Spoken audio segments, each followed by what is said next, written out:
Giraffe, మేము నువ్వు dragon fruit తినడం చూసాము. అవును, అయితే ఇప్పుడు ఏమైంది? దీన్ని తినడం ఏమైనా పాపమా? లేదో, నిజానికి అడవిలో ఉన్న జంతువులన్నీ దీన్ని తినాలనుకుంటున్నాయి, కానీ దాన్ని ఎవరు అందుకోలేకపోతున్నారు. నీ హైట్ బాగుంది, అలాగే నీ మెడ కూడా చాలా పొడవుగా ఉంది.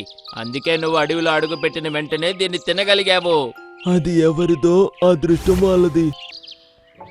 దూరంగా ఒక అడవిలో చాలా ఎత్తైన ఒక చెట్టు ఉండేది. దానికి పళ్ళు కాసేవి. వాటి పేరు డ్రాగన్ ఫ్రూట్. డ్రాగన్ ఫ్రూట్ చూడ్డానికి మిగతా ఫ్రూట్స్ కంటే చాలా భిన్నంగా ఉండేది. అడవిలో ఉన్న జంతువులన్నీ దాన్ని తినాలని ఆశపడేవి. కాని చెట్టు ఎంత ఎత్తుగా ఉండేదంటే ఏ జంతువు దాని వరకు చేరలేకపోయేవి. ఒకరోజు ఒక జిరాఫీ అడవికొచ్చింది. దానికి చాలా ఆకలేసింది. వెతకంగా దానికి కాస్త దూరంలో డ్రాగన్ ఫ్రూట్ చెట్టు కనిపించింది. అది పరిగెడుతూ దాని దగ్గరికి వెళ్ళింది. అయ్య బాబోయ్, ఇటువంటి పండుని నేను ఇంతవరకు ఎప్పుడూ చూడలేదు. టేస్ట్ ఎలా ఉంటుందో చూద్దాం. అలా అంటూ అంటూ అది చెట్టులో ఉండగానే డ్రాగన్ ఫ్రూట్స్ ని 2 సార్లు తినేసింది. అరే అద్భుతం, ఇది చాలా రుచికరంగా ఉంది, చాలా తృప్తినిస్తుంది. అది చాలా ఇష్టంగా డ్రాగన్ ఫ్రూట్ తినడం మొదలుపెట్టింది. 3 పళ్ళు తిన్న తర్వాత దాని ఆకలి శాంతించింది. ఇంతలోనే దాని దగ్గరికి ఏనుగు, ఎలుగుబంటి, కోతి, జింక, అలాగే అడవి పిల్లి రావడం చూసింది. జిరాఫీ, మేము నువ్వు డ్రాగన్ ఫ్రూట్ తినడం చూసాము. అవును, అయితే ఇప్పుడు ఏమైంది? దీన్ని తినడం ఏమైనా పాపమా? లేదో, నిజానికి అడవిలో ఉన్న జంతువులన్నీ దీన్ని తినాలనుకుంటున్నాయి, కానీ దాన్ని ఎవరు అందుకోలేకపోతున్నారు. నీ హైట్ బాగుంది, అలాగే నీ మెడ కూడా చాలా పొడవుగా ఉంది. అందుకే నువ్వు అడవిలో అడుగు పెట్టిన వెంటనే దీన్ని తినగలిగావు. అది ఎవరిదో అదృష్టం వాళ్ళది. మా అందరిది ఒక రిక్వెస్ట్ ఉంది. నువ్వు మా అందరికీ కూడా ఒక్కొక్క డ్రాగన్ ఫ్రూట్ తెంచి ఇవ్వగలవా? మేము దాని రుచి ఎలా ఉందో చూస్తాము. ఒకవేళ నేను ఈ రోజు మీకు ఇది తుంచి ఇచ్చానంటే రేపటి నుండి మిగతా జంతువులు కూడా లైన్లో నిల్చునుంటాయి. ఎంతమందికని తుంచివ్వను? ఆయన ఇది చాలా టేస్టీగా ఉంది. రోజు నేనే దీన్ని తినాలని కోరుకుంటున్నాను. అందుకే మీరు దీన్ని తినాలనే కలలు కనకండి. అలా అంటూ జిరాఫీ అక్కడి నుండి వెళ్ళిపోయింది. మిగతా జంతువులు కూడా నిరాశపడుతూ అక్కడి నుండి వెళ్ళిపోయాయి. ఇంకా ఇప్పుడు జిరాఫీ రోజూ డ్రాగన్ ఫ్రూట్ తిని దాని ఆకలి తీర్చుకునేది. కాని ఎవ్వరితో ఏం మాట్లాడేది కాదు. జిరాఫీ దాని జీవితాన్ని చాలా ఆనందంగా గడుపుతూ ఉంది. ఇలాగే 1 సంవత్సరం అంతా గడిచిపోయింది. జిరాఫీకి దాని కాళ్ళు బలహీనపడుతున్నాయని అనిపించడం మొదలయ్యింది. దానికిప్పుడు చాలా నీరసంగా ఉంది. ఉన్నట్టుండి ఒకరోజు అడవిలో ఎవరో ఏడుస్తూ అరుస్తూ ఉన్న శబ్దాలు వినిపించాయి. చాలా నొప్పిగా ఉంది. రాత్రి సమయం చీకటిలో దాని అరుపులు జంతువులన్నిటికీ వినిపిస్తున్నాయి. కాని అరుపులు ఎక్కడి నుండి వస్తున్నాయో వాటికి అస్సలు అర్థం కావడం లేదు. పొద్దున్నే వెళ్తురొచ్చాక జంతువులన్నీ ఏకమయ్యాయి. అలాగే డాక్టర్ కుందేలు కూడా వాటి దగ్గరకొచ్చింది. ఈ అరుపులు రాత్రి నుండి వినిపిస్తూనే ఉన్నాయి. పదండి వెళ్ళి చూద్దాం ఎవరు నొప్పితో అంతగా బాధపడుతున్నారో. జంతువులన్నీ కలిసి ఆ శబ్దాల వైపుకి వెళ్ళాయి. అక్కడ అవి జిరాఫీ నేలపైన కూర్చుని ఉండటం గమనించాయి. జిరాఫీ నొప్పితో బాధపడుతోంది. ఈ జిరాఫీ మన అడవికి ఎప్పుడొచ్చింది? తను 1 సంవత్సరం నుండి ఇక్కడే ఉంటుంది. అది సరే కానీ జిరాఫీ, ఒకటి చెప్పు, నువ్వెందుకు అంతగా బాధపడుతున్నావు? డాక్టర్ కుందేలు, నిన్న రాత్రి నుండి నా కాళ్ళు చాలా నొప్పిగా ఉన్నాయి. శరీరం కూడా బలహీనంగా అనిపిస్తుంది. నాకింక నిల్చొనే శక్తి కూడా అస్సలు లేదు. అలాగా, ఇంతకీ నువ్వు నిన్న రాత్రి ఏం తిన్నావు? నేను రోజు 3 పూట్ల డ్రాగన్ ఫ్రూట్ మాత్రమే తింటాను. 3 పూటల డ్రాగన్ ఫ్రూటా? ఓరి దేవుడా, నువ్వు చేసింది మంచిది కాదు. డ్రాగన్ ఫ్రూట్ గురించి నేను చదివాను. ఇది చాలా టేస్టీగా ఉంటుంది. కానీ ఒకవేళ మీరు దీన్ని రోజు తింటున్నారంటే వరుసగా 10 రోజుల కన్నా ఎక్కువ తినకూడదు. లేదంటే మీ షుగర్ లెవెల్ చాలా పెరిగిపోతుంది. ఇక్కడేమో నువ్వు దీన్ని 1 సంవత్సరం వరకు తిన్నావు. అందుకే నీ పరిస్థితి ఇలా ఉంది. నేను చాలా పెద్ద తప్పు చేశాను. ఇంకా కొన్ని గంటల్లో చనిపోతానేమో అనిపిస్తుంది. దీనికి మందు నల్ల కొండల పైన పోసే గ్రీన్ ఫ్లవర్. ఆ పువ్వు తినడానికి చాలా చేదుగా ఉంటుంది, కానీ అది తిన్న గంటకే నీకు పూర్తిగా నయమైపోతుంది. కానీ నేను 2 అడుగులు కూడా వేయలేని స్థితిలో ఉన్నాను. అక్కడి వరకు ఎలా వెళ్ళగలను? ఏం పర్వాలేదు, మేము అక్కడికి వెళ్ళి ఆ పూలని తీసుకొని వస్తాము. నీకు నయమైపోతుంది జిరాఫీ. నేను మీకు చెట్టు మీద నుండి ఒక పండు తుంచడానికి కూడా కష్టపడేదాన్ని కాదు. మరి మీరు నా కోసం నల్ల కొండలకి ఎందుకు వెళ్తారు? నువ్వు కూడా మా అడవిలో ఒక భాగానివే. నీకు అన్ని విధాలుగా సహాయం చేయడం కూడా మా బాధ్యతే. అలా అని జంతువులన్నీ అక్కడి నుండి వెళ్ళిపోయాయి. జిరాఫీ కష్టాలు ఇంకా పెరుగుతూ పోతున్నాయి. అది చేసిన పనికి దానికి చాలా బాధగా ఉంది. అలా అది బాధపడుతుంటే దాని దగ్గరికి ఒక పాత శత్రువు వచ్చింది. అరే జిరాఫ్, నువ్వు ఇక్కడే ఉన్నావా? నేను ముందే ఊహించాను నువ్వు అడవి వదిలి వెళ్ళిపోతావని. అందుకే నిన్ను వెతుక్కుంటూ ఇక్కడి వరకు వచ్చాను. ఇలా చూడు, నన్ను ఇబ్బంది పెట్టకు. నా ఆరోగ్యం అసలు బాలేదు. అలా అయితే ఇంకా బాగుంటుంది. జిరాఫీ ఏదో అనకముందే అప్పుడు హిప్పో కోపంతో దాన్ని గుద్దింది. ఆ, నువ్వు చాలా తప్పు చేస్తున్నావు. నేను ముందే చాలా నొప్పిలో ఉన్నాను. నన్ను ఇంకా ఇబ్బంది పెట్టకు. అప్పుడే కదరా నిజమైన ఆనందం వచ్చేది. అలా అంటూ దాన్ని కొట్టడం ప్రారంభించింది. ఇంతలోనే జంతువులన్నీ తిరిగి అక్కడికొచ్చాయి. డాక్టర్ కుందేలు చేతిలో గ్రీన్ ఫ్లవర్ ఉంది. అవన్నీ జిరాఫీ శత్రువుని చూసి ఆశ్చర్యపోయాయి. ఇలా చూడు, నువ్వెందుకు మా ఫ్రెండ్ని ఇబ్బంది పెడుతున్నావు? ఏమన్నావు? ఫ్రెండా? ఇలాంటి వాడికి కూడా ఫ్రెండ్స్ ఉంటారా? అవును, మేమందరం తన స్నేహితులమే. నువ్వు సురక్షితంగా ఉండాలంటే ఇక్కడి వెళ్ళిపో, లేదంటే ఒక్క గుద్దుతో నిన్ను నేరుగా పైకి పంపిస్తాను. ఓరి దేవుడా, ఇంతమంది ఫ్రెండ్సా? నేను నమ్మలేకపోతున్నాను. ప్రస్తుతం ఇక్కడి నుంచి వెళ్ళిపోవడమే మంచిది. అలా అంటూ ఆ హిప్పో అక్కడి నుండి పారిపోయింది. ఇదిగో ఇది చూడు, ఈ ఫ్లవర్ని తిను. అలా అంటూ డాక్టర్ కుందేలు జిరాఫీ ముందు గ్రీన్ ఫ్లవర్ పెట్టింది. జిరాఫీ ఆ ఫ్లవర్ని తినింది. ఆ తరువాత జంతువులన్నీ జిరాఫీ దగ్గర కూర్చుని దాంతో మాట్లాడుతున్నాయి. కాసేపట్లో దాని నొప్పి మాయమైపోయింది. అది దాని కాళ్ల మీద నించుంది. ఆ, నా ప్రియమైన స్నేహితులారా, మీ అందరి వల్లే నేను ఈ రోజు ప్రాణాలతో ఉన్నాను. నేను అందరినీ క్షమాపణ అడగాలనుకుంటున్నాను. ఈ రోజు నుండి నేను కూడా మీ అందరితో కలిసిమెలిసి ఉంటాను. అలాగే అందరికీ సహాయం చేస్తాను. ఈ మాట విని జంతువులన్నీ చాలా సంతోషించాయి. ఆ తర్వాత జిరాఫీ వాటికి ఒక్కో డ్రాగన్ ఫ్రూట్ తెంపి ఇచ్చింది.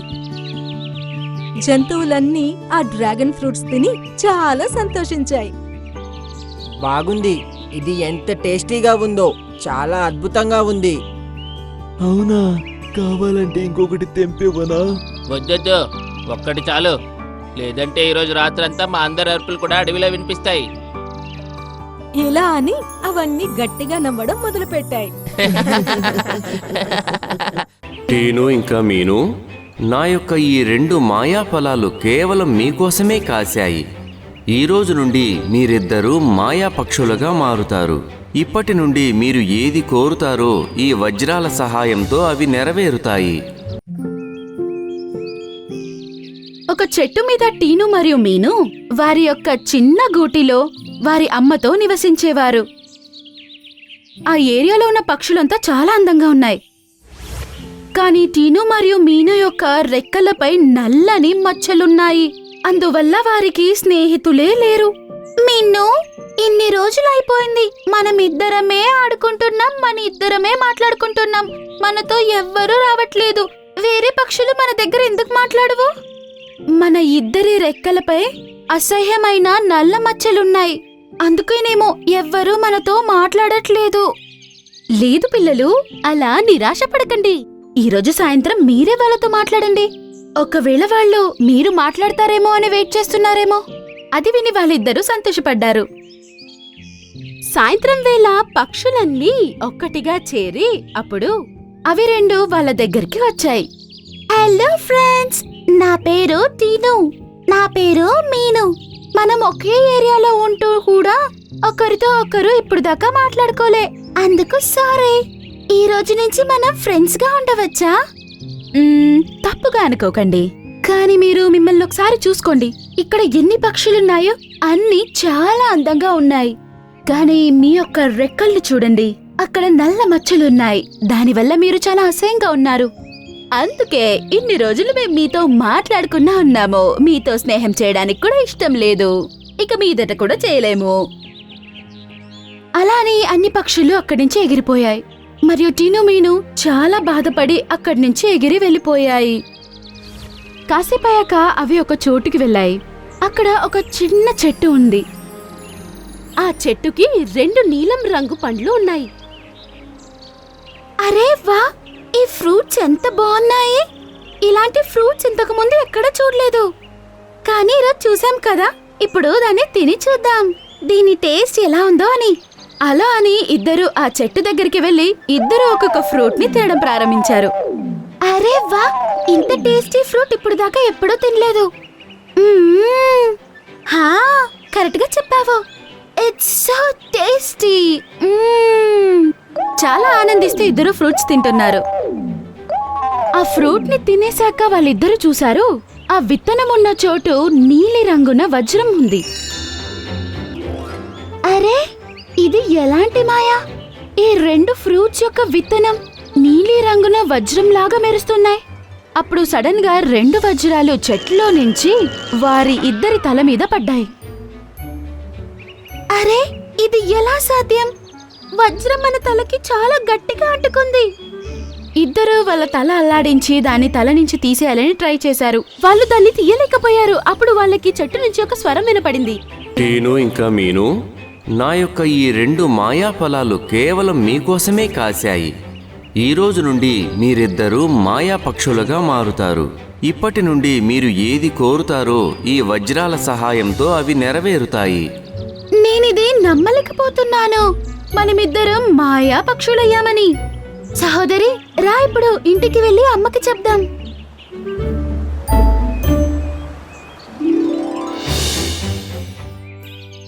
అలా అనుకుంటూ వాళ్ళిద్దరూ వారి గూడికి వెళ్లి వాళ్ళ అమ్మతో జరిగిందంతా చెప్పారు. ఒకవేళ నిజంగానే ఇది మాయ అయితే ఫస్ట్ మీరిద్దరూ ఈ మ్యాజిక్ ని ఉపయోగించి మీ రెక్కలకు ఉన్న మరకలను సరిచేయండి. అలా అనుకుంటూ వాళ్ళిద్దరూ ఒకరినొకరు చూసుకున్నారు. సంతోషంగా ఇలా అన్నారు, నేనేమనుకుంటున్నానంటే మీను రెక్కల మీదున్న నల్ల మరకలు అన్నీ మాయమైపోవాలి. అది అలా అనిన వెంటనే దాని తల నుంచి ఒక మెరుపు వచ్చింది. అది మీను యొక్క శరీరం మీద పడింది మరియు నల్ల మరకలు మాయమైపోయాయి. నేనేమనుకుంటున్నానంటే టీను శరీరం మీద ఉన్న మరకలన్నీ మాయమైపోవాలి. అలా అంటూనే తన తల మీద నుంచి ఒక మెరుపు వచ్చింది. టీను యొక్క శరీరం మీద పడింది. దానివల్ల టీను శరీరం మీద ఉన్న నల్ల మరకలు మాయమయ్యాయి.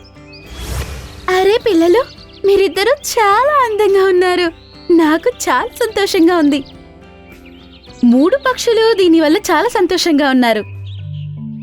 సాయంకాలం కాగానే పక్షులన్నీ షికారుకు వెళ్లేందుకు ఒక చోటు గుమిగూడాయి. అవన్నీ చెట్టు మీద కూర్చున్న మీను మరియు టీనును చూసిన వెంటనే ఆశ్చర్యపోయాయి. అరే, ఇది టీను మరియు మీను పక్షి. ఇవి 2 ఇంత అందంగా ఎలా అయ్యాయి? అరే, చూడ్డానికి అందంగా అయ్యాయి, కానీ తల మీద ఈ వజ్రం ఏంటి? దానివల్ల ఈ అడవిలోనే చాలా అందమైన పక్షుల్లాగా ఉన్నాయి. సరే, ఇవిటి ఇప్పుడు వాళ్ళతో మనం స్నేహం చెయ్యాలా? ఇప్పుడివి మనతో పాటు రావచ్చు కదా? టీను మరియు మీను చెట్టు మీద కూర్చొని వాటిని చూస్తూ ఉన్నాయి. ఫ్రెండ్షిప్ చేయడానికి అవన్నీ వీళ్ళిద్దరిని ఎప్పుడు పిలుస్తాయో అని వెయిట్ చేస్తున్నాయి. యార్, నాకు భయమేస్తుంది. ఆ రోజు మనం వాళ్ళని చాలా ఇన్సల్ట్ చేశాము. అసహ్యంగా ఉన్నారని ఆట పట్టించాము.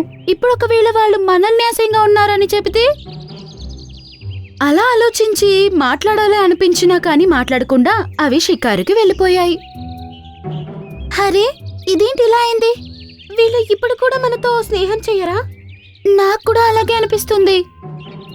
అలా కాదు పిల్లలు, వాళ్ళు తిరిగి వచ్చాక మీరే వెళ్ళి వాళ్ళతో మాట్లాడండి. ఈసారి నాకు పక్కా కన్ఫర్మ్ గా తెలుసు, వాళ్ళు మీతో ఖచ్చితంగా స్నేహం చేస్తారు. కాసేపయ్యాక పక్షులన్నీ మళ్ళీ తిరిగి రావడం వాళ్ళు చూశారు.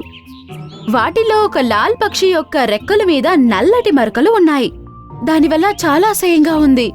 అరే ఇప్పుడు ఈ మరక పోతుందో లేదో నాకు తెలీదు ఆ నల్ల చెట్ల దగ్గర నువ్వెందుకు వెళ్ళావు? గట్టిగా గాలొచ్చినందువల్ల నేను అక్కడికి వెళ్ళిపోయాను. ఈ నల్ల మరకలు నాకు అక్కడే అంటుకున్నుంది. ఇప్పుడు ఈ మరక పోతుందో లేదో నాకు తెలియదు. పక్షులన్నీ ఈ విషయం వల్ల చాలా కష్టపడుతున్నాయి. అది విని టీను మరియు మీను ఇద్దరూ అక్కడికొచ్చారు. మీరందరూ బాధపడకండి, తను ఇంతకు ముందు ఎంత అందంగా ఉందో అంత అందంగా మళ్ళీ మేమిద్దరం మారుస్తాము. కానీ మీరిద్దరు మాకు సహాయం ఎందుకు చేస్తారు? ఈ రోజు దాకా మిమ్మల్ని మా స్నేహితులని ఒప్పుకోలేదు, కానీ ఇప్పుడు ఈ అడవిలోనే చాలా అందమైన పక్షులుగా మారారు. మీతో సహాయం తీసుకోవడానికి మాకు హక్కుందా? అలాంటివేమీ లేదు. మనమందరము అందంగానే ఉన్నాము. మన మధ్యలో ఎటువంటి భేదభావం లేదు. అలానే టీను ఇలా అంటుంది. నేనేమనుకుంటున్నానంటే లాల్ పక్షి శరీరం మీద ఉన్న నల్ల మరకలన్నీ మాయమయ్యి అది మళ్ళీ అందంగా మారాలి. అలా అంటూనే ఆ వజ్రం నుంచి ఒక వెలుగొచ్చి లాల్ పక్షి శరీరం మీద పడింది. తన యొక్క నల్ల మరకలన్నీ మాయమయ్యాయి. అది చూసి అది మరియు వేరే పక్షులన్నీ చాలా సంతోషించాయి. మమ్మల్ని క్షమించు టీను మరియు మీను. ఇంతకు ముందు మేము మీతో సరిగ్గా ప్రవర్తించలేదు.